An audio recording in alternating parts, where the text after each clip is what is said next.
The Avengers Issue 31 goes back in time to a young Tony Stark's family home, where he tests his new X-ray contacts to witness his parents and their friends take part in a strange satanic-like ritual where people offer up their souls to a red-cloaked master. Soon a security guard finds Tony as he screams in horror at the devil he saw that night. In the present, or the past, Tony, now donned in his cave-made fur Iron Man armor, battles the White Wolves. He is forced to blast its head off, knowing that it was a waste of his vibranium fuel, which he's running low on since the cave he found is empty of the mineral. He wonders how much power he has left, knowing probably only one more night, but it depends on when the devil comes for another visit. Weeks earlier, Tony was besieged by the Avengers 1 million team. Being attacked by Odin, however, causes Tony to try and escape, since being attacked by one of his friend's fathers is the line that has been crossed. He's confronted by the Phoenix, however, wondering if the X-Men know about this. Phoenix says that Tony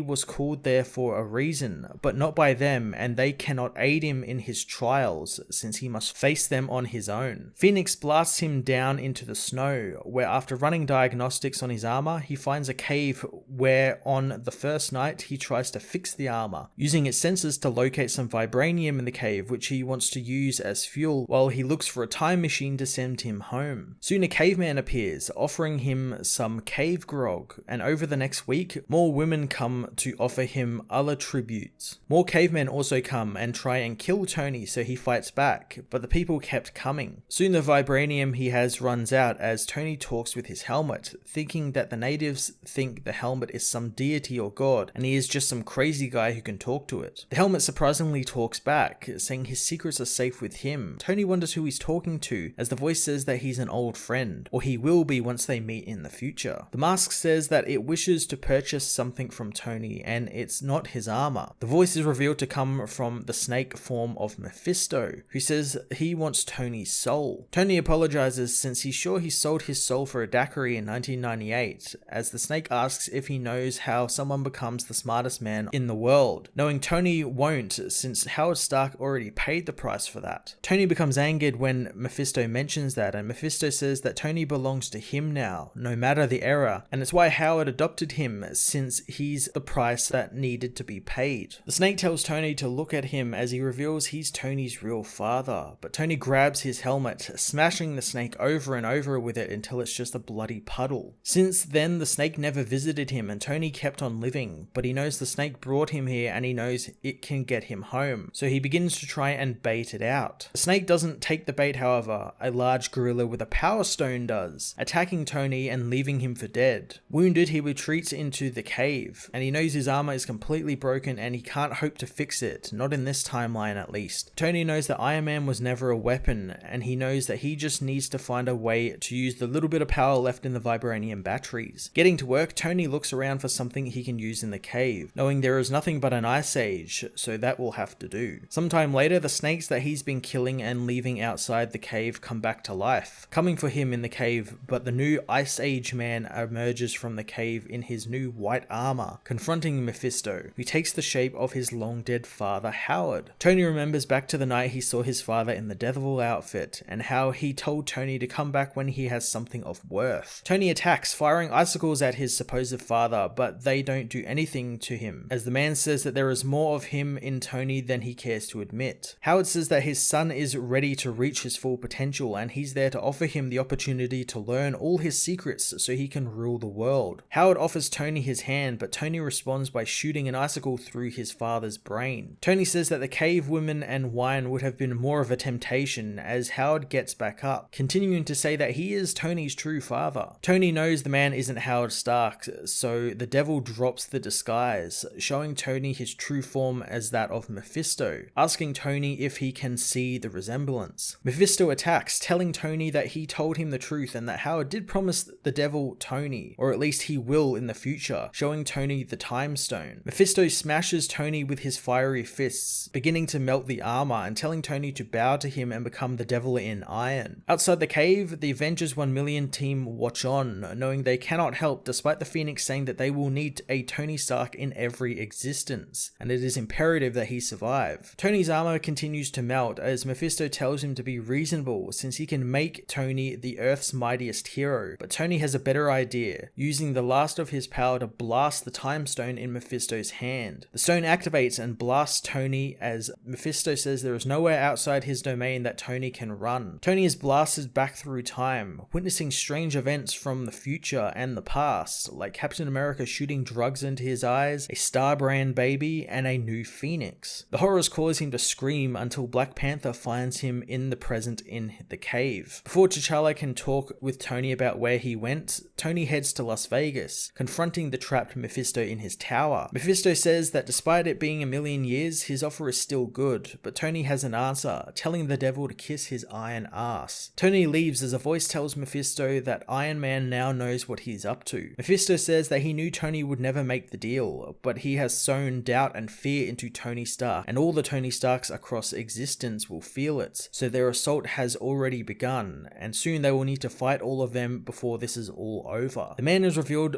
to be the real Howard Stark, who says it's a good thing that Mephisto has Tony Stark's greatest enemy on his side, since no one like Howard Stark knows how to build and break Tony. The Avengers Issue 31 was a fun conclusion to Tony's time-traveling adventure that opens up a whole new can of worms for the character and for the Avengers to have to deal with in the near future, setting up a few of their upcoming storylines. I enjoyed the whole quote-unquote last temptation of Tony Stark and how he works to get home by basically going back to his roots really and designing an armor in a cave with just what's lying around. I really liked the Ice Age Man armor. I thought that was pretty cool. And I like how Jason Aaron added some really interesting facets to the hero's past or his future from the past. It's very confusing because time travel. Seemingly bringing back Howard Stark as the real Howard Stark, who is like a lackey to the devil, which is very strange since obviously in the Iron Man book we've got running at the moment, Howard is kind of back in there as like a hologram engram brought back by Arno Stark. So are those two stories going to be combating each other of which one is the quote-unquote true canon, or will they roll into one another? Very intrigued to see if there is actually any sort of foresight put between these two stories between Dan Slott and Jason Aaron. I have to think they would be, but yeah, it's very strange that there's two Howard Stark stories going on at the moment. All in all, however, this was a really cool Tony Stark-centric issue that continued Jason's fantastic streak on the book. I'm going to give this issue an 8.5 out of 10.